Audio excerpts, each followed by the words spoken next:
I am today declaring my candidacy for governor. During the last 4 years, Chuck Robb has had one goal foremost in his mind, and that is to be elected governor of the Commonwealth of Virginia.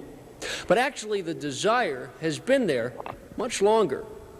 When I made a decision to run for lieutenant governor a little over 4 years ago, I indicated fairly candidly that the only reason that I would really seriously consider this particular office is if I wanted to serve as governor. 42-year-old Chuck Robb was first thrust into national prominence 14 years ago when he married Lyndon Johnson's eldest daughter, Linda, at a star-studded White House wedding. That was during the Vietnam War, and the young Marine lieutenant volunteered for duty in Southeast Asia, where he subsequently won 10 decorations and awards. After the war, Robb attended the University of Virginia Law School and then joined a Northern Virginia law firm. Despite objections from his wife, Linda, who is reportedly not enamored with politics, Robb ran successfully for lieutenant governor in 1977 and won by more than 100,000 votes, getting more votes than any other lieutenant governor candidate in Virginia history. He gave up his law practice to devote his full time to the lieutenant governor's office, politics, and his attempt to make everyone aware of what he calls his strongest quality. Okay. I would say that my strongest point probably is the ability to engender a sense of confidence in my leadership style. Robb is the first to admit this race is one of personalities, and he says there is no difference between the public and private Chuck Robb. Well, I'd say what you see is what you get. I'm both the private and public person of Chuck Robb is quite similar. I mean, I'm fairly reserved. I may not let my hair down quite as much in public. I think that there are bounds of decorum. And I may show more of a sense of humor in private, and I obviously enjoy my family life and what have you in a more private sense.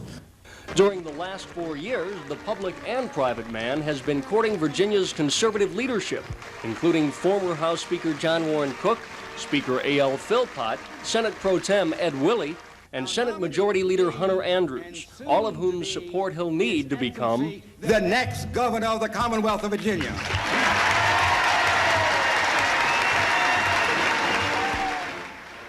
Mike Deason, The Daily News.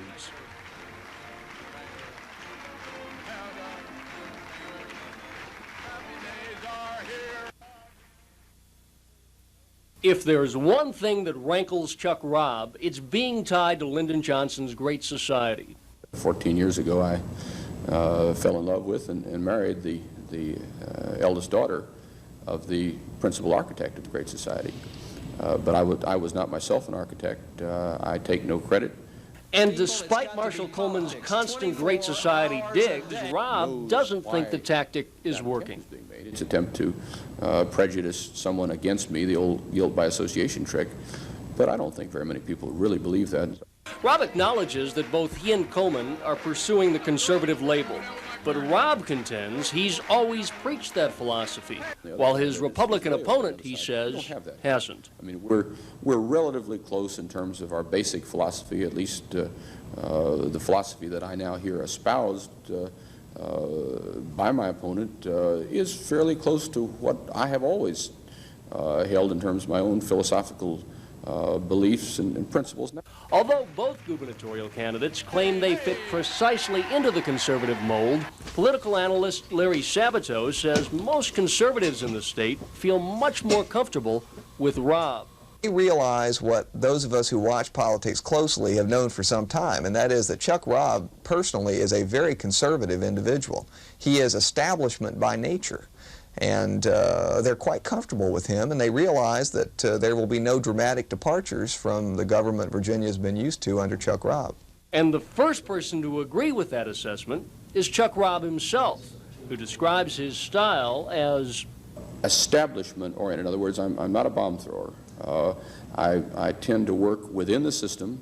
I try to work in a relatively low-key way. But both candidates argue there's much more to this election than who is the most conservative of the two. We'll examine those issues tomorrow night. Mike Deason, The Daily News.